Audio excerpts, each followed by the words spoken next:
అందరికీ నమస్కారం. రాధారమణం. తెలుగు ఆడియో నావల్స్కి స్వాగతం. ముందుగా నా ఛానల్ని సబ్స్క్రైబ్ చేసుకోండి. రాక్షసుడి వలలో అందాల జాబిలమ్మ ఎపిసోడ్ 27వ భాగం. ఇక కథలోకి వెళ్ళిపోదాం.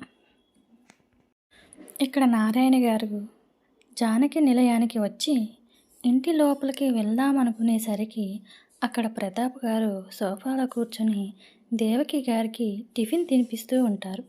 దేవకి గారు టిఫిన్ తింటూ, అన్నయ్య, కేశవ్ ఎప్పుడు వస్తాడు? నాకు ఉదయం నుండి అసలు కనిపించలేదు. నాకు చెప్పా పెట్టకుండా ఎక్కడికి వెళ్ళిపోయాడు?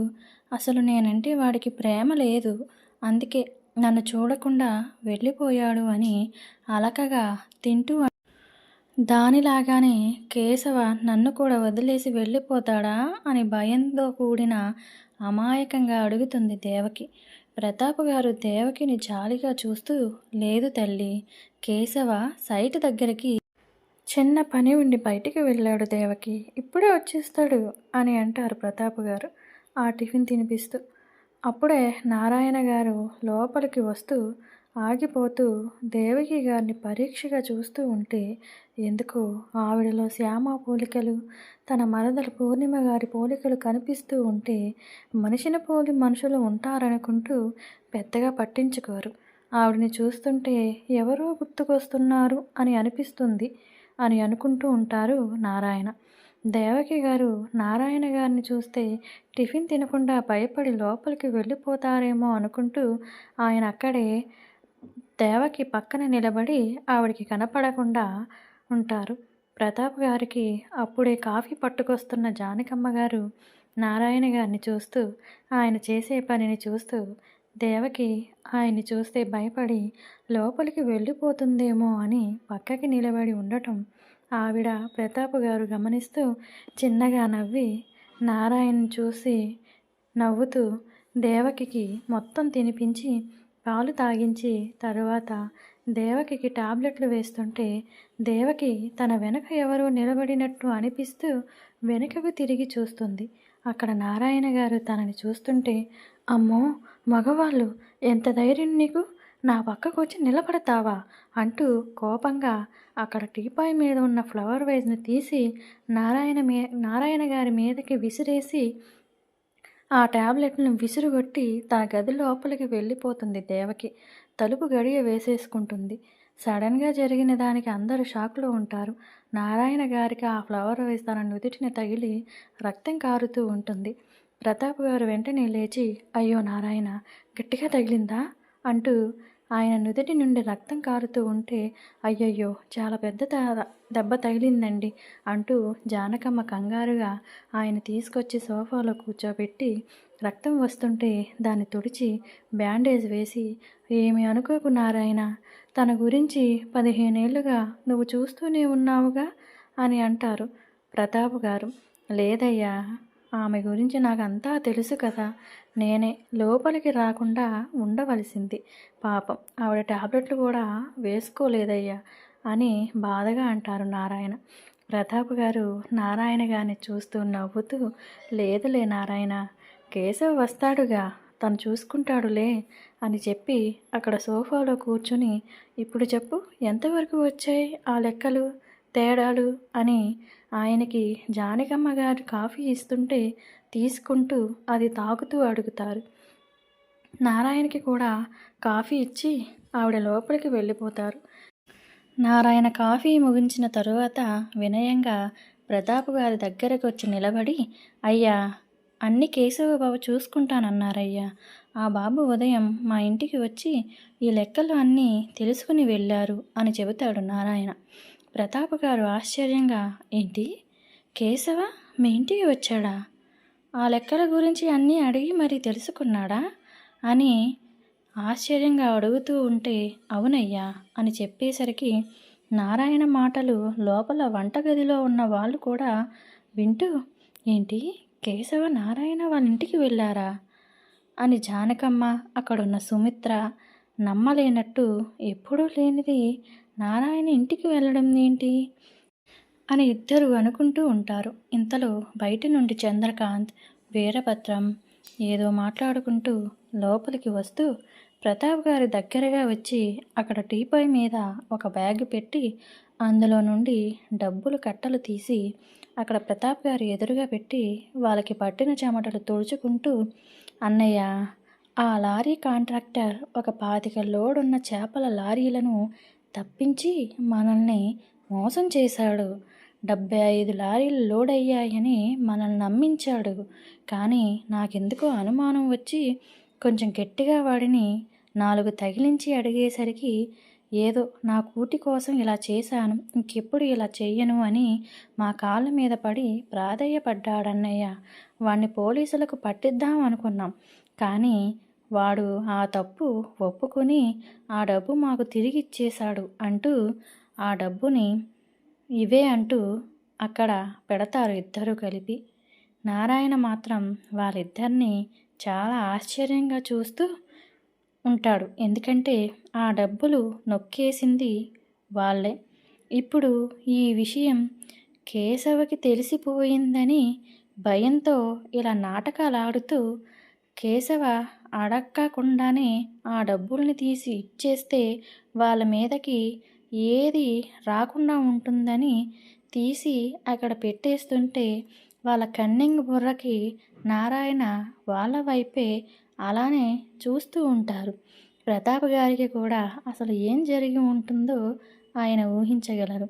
అందుకే వంటగదిలో ఉన్న వాళ్ళు కూడా వాళ్ళు చేసింది దానికి ప్రతాప్ గారు ఏం మాట్లాడతారా అని ఆయన వైపే చూస్తూ ఉంటారు. ప్రతాప్ గారికి తన తమ్ముడి గురించి, బామ్మర్ది గురించి అన్నీ బాగా తెలుసు.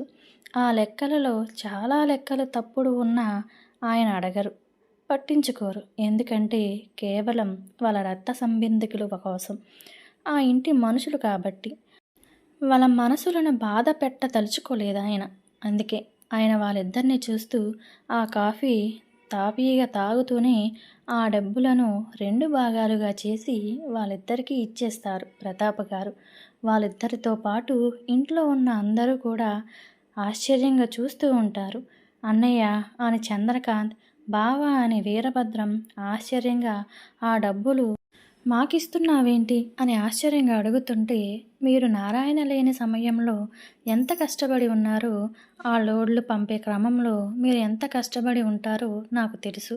అందుకే ఆ డబ్బులు మీకే చెందాలని ఇస్తున్నాను, తీసుకోండి అని ప్రతాప్ గారు చెప్పేసరికి అన్నయ్య, బావ అంటూ ఇద్దరు ప్రతాప్ గారి దగ్గరకు వచ్చి ఆయన చేతులు పట్టుకొని నిన్ను తప్పుగా అర్థం చేసుకున్నాం అని చంద్రకాంత్ అంటూ, మళ్ళీ ఇలాంటి తప్పు జరగకుండా చూసుకుంటాం అని నమ్మకంగా చెబుతాడు చంద్రకాంత్. అవును బావా, మళ్ళీ ఇలాంటి తప్పు జరగకుండా చూసుకుంటామని అంటాడు వీరభద్రం. ప్రతాప్ గారు నవ్వుతూ, సరే లోపలికి వెళ్ళండి, ఎండనబడి వచ్చారు అంటూ జానకి అని పిలుస్తూ వాళ్ళకి మజ్జిగ ఇవ్వు అని చెప్తారు ప్రతాప్ గారు. అలాగేనండి, తెస్తున్నాను అంటూ వాళ్ళిద్దరికీ మజ్జిగ తెచ్చిస్తారు జానకమ్మ. వాళ్ళ మజ్జిగ తాగడం పూర్తి చేసి ఆ డబ్బు కట్టల్ని తీసుకుని వాళ్ళ గదిలోకి వెళ్ళిపోతారు. తరువాత నారాయణ గారు ప్రతాప్ గారిని చూస్తూ, ఏంటయ్యా ఆ డబ్బు వాళ్ళకి అలా ఇచ్చేశారు అని ఆశ్చర్యంగా అడుగుతాడు నారాయణ. లేదు నారాయణ, వాళ్ళు ఆ డబ్బు కోసమే కదా తప్పుడు లెక్కలు సృష్టించి నన్నంతా మోసం చేశారు. అది వాళ్ళకి ఇచ్చేస్తే వాళ్ళు చేసిన తప్పు వాళ్ళకి ఆ డబ్బును చూసిన ప్రతిసారి గుర్తుకు రావాలి అంటూ నారాయణ్ని చూస్తూ చిన్నగా నవ్వుతూ, వాళ్ళు ఎందుకు ఇచ్చారో నీకు ఇప్పటికీ అర్థం కాలేదా? వాళ్ళు ఆ డబ్బును తెచ్చి ఇచ్చారు అంటే ఈ పాటికి కేశవ వాళ్ళకి గట్టిగా వార్నింగ్ ఇచ్చి ఉండాలి అని నవ్వుతూ చెబుతారు ప్రతాప్ గారు.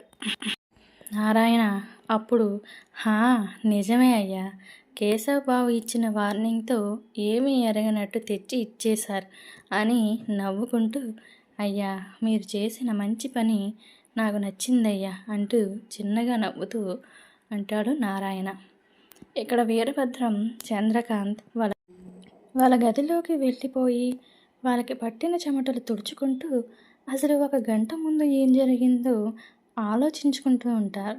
ఉదయం కేశవ శ్యామని కాలేజీలో జాయిన్ చేసిన తరువాత వాళ్ళిద్దరిని పిలిపించి ఆ చెరువుకు సంబంధించిన అన్ని లెక్కలు అడుగుతూ ఇంత తేడా ఎలా వచ్చింది అంటూ సూటిగా వాళ్ళని చూస్తూ అడగడంతో వాళ్ళు ఏదో నోటికి వచ్చింది చెప్పేస్తే కేశవ నమ్మేస్తాడేమో అని అనుకుంటారు. కానీ కేశవ చూసే చూపుకి మొత్తం తెలుసుకునే వాళ్ళని అక్కడికి పిలిపించాడు అని అర్థమవుతూ ఉంటే ఎదురుగా కేశవని చూస్తూ గుటకలు మింగుతూ భయంతో ఏం సమాధానం చెప్పకుండా బొమ్మల్లా నిలబడి, ఏంటి కేశవ, మమ్మల్ని పిలిపించిన పని ఏంటో తెలుసుకోవచ్చా అని వినయం నటిస్తూ అడుగుతారు ఇద్దరు. కేశవ పక్కన ఉన్న ఆది, అదే బాబాయ్ గారు, మన చెరువులకు సంబంధించిన లెక్కల్లో 25 చేపలను ఎవరో ఎత్తుకుపోయారంట. వాటి గురించి మీకేమన్నా తెలిసేమో అని కేశవన్న మిమ్మల్ని ఇక్కడికి పిలిపించాడు అని ఎటకారంగా అంటాడు ఆది. వీరభద్రానికి చంద్రకాంత్కి వాళ్ళు చేసిన పని తెలిసిపోయేసరికి చెమటలు పడుతూ ఉంటే ఇక తప్పించుకోలేమని వెంటనే కేశవ చేతులు పట్టుకుని, కేశవ, మమ్మల్ని క్షమించు, మేము తప్పు చేశాం, ఇంకెప్పుడు ఇలాంటి తప్పు జరగనివ్వను అని కేశవుని బ్రతిమాలుతూ ఉంటారు. ఎందుకంటే ఏదైనా తప్పు చేస్తే తప్పించుకునే దారైతే కేశవ ఇవ్వడు.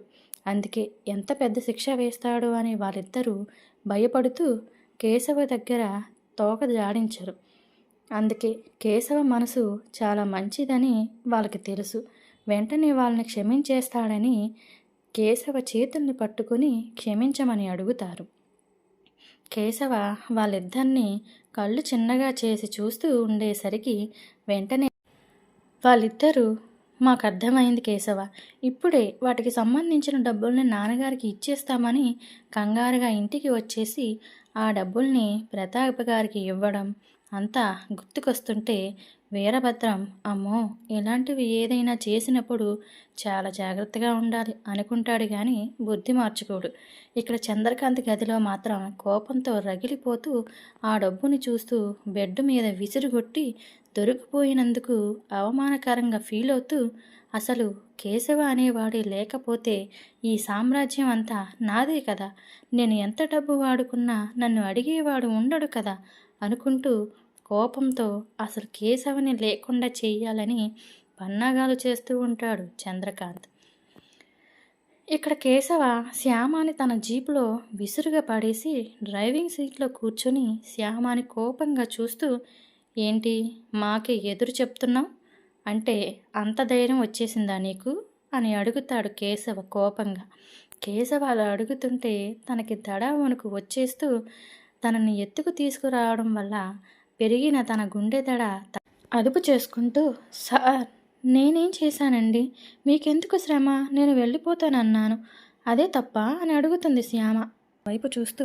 తప్పే, నువ్వు నేను చెప్పింది వినాలి, అంతేగాని నేను వెళ్తా మీకెందుకు అని అంటే ఊరుకోరు, అర్థమైందా, ఈసారి చెప్పింది వినడం నేర్చుకో అంటూ వేలు చూపిస్తూ ముఖంలో ఏ భావము లేకుండా శ్యామను చూస్తూ చెబుతూ ఉంటే శ్యామ భయంతో అలాగేనండి అంటూ తన తలని ఊపుతుంది. చిన్నపిల్లల తన తల ఊపుతూ ఉన్న శ్యామని చూస్తూ, ఏంటి నీకు ఈ ఊరి పేరు తెలియదా, సరే ఈ ఊరు పేరేంటో తెలుసుకుని రేపు ఇదే సమయానికి నేను మీ ఇంటి ముందుంటాను, వచ్చి నాకు చెప్పాలి అని అంటాడు కేశవ. ఏంటి, మా ఇంటి ముందుంటారా, నేను వచ్చి ఊరి పేరు చెప్పాలా, అమ్మో అక్కడ పెద్దమ్మ అక్క మిమ్మల్ని చూస్తే అనుకుంటూ, నేనెందుకండి చెప్పాలి మీకు, నాకు తెలిసినా నేను చెప్పను అని అంటుంది శ్యామ. శ్యామను చూస్తూ కేశవ కన్నింగా నవ్వుకుంటూ, చెప్పాలి, నువ్వు ఖచ్చితంగా రేపు నా దగ్గరకు వచ్చి ఈ ఊరు పేరేంటో చెప్పు తీరాలి అంటూ ఇంకో సిగరెట్టును తీసి వెలిగించి శ్యామని చూస్తూ ఆ పొగని లోపలికి పీల్చుతూ అంటాడు కేశవ. శ్యామ తన చున్నీతో అడ్డు పెట్టుకుంటూ ఉంటే కేశవ శ్యామను చూస్తూ నవ్వుతూ ఉంటాడు. శ్యామ కేశవ అలా నవ్వుతూ ఉంటే ఎందుకో తన నవ్వు భయంగా అనిపించి ఇంకా ముడుచుకుపోతూ మూలకు జరుగుతూ ఉంటుంది శ్యామ. కేశవ శ్యామని ఒక్క ఉదుటిన పైకి ఎత్తి తన ఒడిలో కూర్చోబెట్టుకుని ఆ సిగరెట్ని నోటి నిండా పొగని పీల్చుకుని శ్యామని చూస్తూ ఆ సిగరెట్టు తన చేతిలోకి తీసుకొని ఇద్దరి పెదవుల్ని జత చేశాడు కేశవ. ఆ పొగకి శ్యామకి ఊపిరాడకుండా ఉంటే కేశవ చేసిన పనికి శ్యామ అలానే షాక్లో కళ్ళు పెద్దవి చేసి ఆ పొగ కేశవ నోటిలో నుండి తన నోటిలోకి వస్తుంటే శ్యామకి ఊపిరాడగా కేశవ చేసిన పనికి తన గుండె చప్పుడు అమాంతం పెరిగిపోతూ భయంగా మళ్ళీ స్పృహ తప్పి కేశవ చేతిలోనే పడిపోతుంది శ్యామ. అయినా కేశవ తన పెదవుల్ని వదలకుండా తనివి తీర స్పృశించి తరువాత శ్యామని వదులుతూ తన పెదవులకి అంటిన తన ఎంగిలిని తన చున్నీతోటి తుడుస్తూ శ్యామ ముఖంలోకి చూస్తాడు. ఉదయం చెయ్యాలనుకున్న పనిని ఇప్పుడు చేశాను అనుకుంటూ ఇప్పుడు తన మనసు కుదుట పడినట్టు అనుకుంటూ కానీ శ్యామను చూస్తూ ఈ అమ్మాయిని నన్ను చూస్తుంటే భయంతో స్పృహ తప్పి పడిపోతుంది. అయినా ఇలా చేస్తే భయపడకుండా ఇంకేం చేస్తుంది అని నవ్వుకుంటూ ఈ పిల్లని నా దారిలోకి ఎలా తెచ్చుకోవాలి, కొంచెం కష్టమే అనుకుంటూ తన ముఖంలోకి చూస్తాడు కేశవ. తన పెదవిని తన వేలితో తాకుతూ ఇంకా కిందకి చూస్తూ ఉంటే తన పొడవైన మెడని చూస్తూ తన నాసికతో అటూ ఇటూ రాస్తూ శ్యామ చున్ని చేతిలో ఉండడంతో కొంచెం బయటికి కనిపిస్తున్న తన ఎదని చూస్తూ ఇంకా సమయం ఉందనుకుంటూ ఆ చున్నీని సరిచేస్తూ కేశవ మనసులో అసలు నాకేమవుతుంది, ఎందుకో తనని అలా ఏడిపిస్తూ ఉంటే చాలా నచ్చుతుంది అనుకుంటూ ఎప్పుడు ఏ అమ్మాయిని కన్నెత్తి చూడని కేశవ, అసలు తన దరిదాపుల్లోకే రానివ్వని కేశవ నన్ను చూసి భయంగా దూరంగా పారిపోతున్న ఈ అమ్మాయిని బలవంతంగా నాకు దగ్గరగా ఉండేలా చేసుకోవాలనిపిస్తుంది. ఎందుకు దీన్నేమంటారు, దీన్ని ప్రేమ అని అంటారా అని తన మనసులోని అనుకుంటూ ఇది ప్రేమనా అని గట్టిగా నవ్వుకుంటూ నేను ఒక అమ్మాయిని ప్రేమించడమా అని ఒక్కసారిగా కోపంగా మారిపోయి నాకు నచ్చని ఒకే ఒక పదం ప్రేమ. నాకు అలాంటి వాటి మీద అస్సలు నమ్మకం లేదు. ప్రేమ పెళ్ళి అంతా ఒక నాటకం బూటకం లాంటిది. నేను ఈ అమ్మాయిని ప్రేమిస్తున్నాను కాదు, ఈ అమ్మాయి మీద కోరిక అంతే అనుకుంటూ శ్యామని చూస్తూ నా మీద చాలా చిన్నది కానీ నేను ఈ అమ్మాయిని కోరుకోవడం ఏంటో అనుకుంటూ తన మెడ మీద స్పృశిస్తూ ఆ ఫీల్ని ఆస్వాదిస్తూ ఉంటాడు కేశవ. అవి ఏమీ తెలియని శ్యామ కేశవ తరువాత శ్యామని తన పక్కన సరిగా కూర్చోబెట్టి ఆదికి మెసేజ్ పెడతాడు. ఆది వెంటనే శ్యామ తెచ్చిన కవర్ను పట్టుకొని జీప్ వెనక కూర్చుంటూ శ్యామని చూస్తాడు. శ్యామ స్పృహలో ఉండదు. ఆది చిన్నగా కేశవని చూస్తూ నవ్వుకుంటూ అన్నా, ఈ అమ్మాయిని నువ్వు మరీ భయపెట్టేస్తున్నావు. నీ కోపంతో అలా భయపెట్టేస్తే ఎలా చెప్పు, చూడు ఎలా స్పృహ తప్పి పడిపోయిందో అని అంటాడు ఆది. కేశవ ఆది వైపు ఒక చూపు చూసేసరికి వెంటనే తన ముఖాన్ని పక్కకు తిప్పుకుంటాడు ఆది. కేశవ చిన్నగా నవ్వుకుంటూ జీప్ని డ్రైవ్ చేస్తూ శ్యామ ఇంటి దగ్గర ఆపుతూ ఆది వైపు చూస్తాడు కేశవ. ఆది తన పక్కన ఉన్న బాటిల్ తీసుకుని శ్యామ మీద చిన్నగా చిలకరిస్తాడు. శ్యామ ఉలిక్కిపడి కళ్ళు తెరుస్తూ తన పక్కన చూసేసరికి కేశవ తనని చూస్తూ ఉండేసరికి భయంతో కేశవుని చూస్తూ కేశవ చేసిన పనిని తలుచుకుంటూ తన కళ్ళల్లో నుండి కన్నీళ్లు వచ్చేస్తూ ఉంటాయి. కానీ కేశవ శ్యామ కన్నీళ్లను పట్టించుకోకుండా నీకు గుర్తుంది కదా, రేపు ఇదే సమయానికి నేను ఇక్కడే ఉంటాను. నువ్వు ఈ ఊరి పేరేంటో తెలుసుకుని నా దగ్గరికి వచ్చి చెప్పాలి అని అలానే చెప్పేసరికి కేశవ శ్యామ ఏమీ మాట్లాడకుండా అలానే చూస్తూ ఉంటుంది కేశవ వైపు. వెనుక ఉన్న ఆది జీప్ దిగుతూ శ్యామ వైపు డోర్ తెరిచి అమ్మ శ్యామ నీ కూరగాయలు ఇవిగో అని ఇస్తుంటే శ్యామ ఆదిని చూసి వెంటనే కళ్ళు తుడుచుకుంటూ ఆ జీప్ దిగిపోయి ఆ కూరగాయలను పట్టుకుని తన ఇంటి లోపలికి వెళుతూ ఒకసారి వెనక్కి తిరిగి చూస్తుంది శ్యామ. కేశవ అలా వెనక్కి తిరిగి చూడగానే తనకి ఫ్లయింగ్ కిస్ ఇస్తూ ఉంటుంటే బాబోయ్ అనుకుంటూ భయపడి పరుగున తన ఇంటి గేటు తీసుకుని లోపలికి వెళ్ళిపోయి కాయగూరల సంచులు డైనింగ్ టేబుల్ మీద పెట్టి అక్కడ ఫ్రిడ్జ్లో ఉన్న బాటిల్ తీసుకుని గడగడ తాగిస్తూ ఉంటుంది శ్యామ. శ్యామ అని చూస్తూ తన పరుగుని చూస్తూ నవ్వుతూ ఉంటాడు కేశవ. జమున తన నడుము మీద చేతులు వేసుకొని శ్యామ అనే కోపంగా చూస్తూ ఉంటుంది. శ్యామ నీళ్లు తాగేది కాస్త జమున అంత కోపంగా చూస్తుంటే ఆ తాగే నీళ్లు పలమారి దగ్గుతూ ముక్కులో నుండి కూడా వచ్చేస్తూ ఉంటే తన చున్నీతో వాటిని తుడుచుకుంటూ కంగారుగా అది పెద్దమ్మ అని అంటూ భయంగా చూస్తుంది శ్యామ జమున వైపు. జమున కోపంగా అక్కడున్న గడియారాన్ని చూపిస్తూ నువ్వు వెళ్ళి ఎంతసేపు అవుతుందే, ఎంత అయిందో తెలుసా ఇప్పుడు? 2 గంటలు. ఈ 2 గంటలు ఏం చేస్తున్నావు బయట? ఇంతసేపా రావడానికి అని గభాయించినట్టు అడుగుతుంది జమున.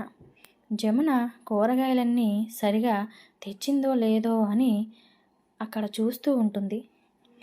శ్యామ భయపడుతూ అది పెద్దమ్మ అంటూ నాకు మార్కెట్ ఎక్కడో సరిగా అడ్రస్ తెలియలేదు, అందుకే అక్కడికి వెళ్ళి అది తెలుసుకుని కాయగూరలన్నీ ఏం తీసుకోవాలో కూడా నాకు తెలియదు కదా, అందుకే అవి అన్నీ ఆలోచించి తీసుకువచ్చేసరికి ఈ సమయం అయ్యింది అని శ్యామ చెబుతుంటే జమున అక్కడ ఉన్న కాయగూరలను చూస్తూ అవునా, నీకు కాయగూరలు కొనడం తెలియదా?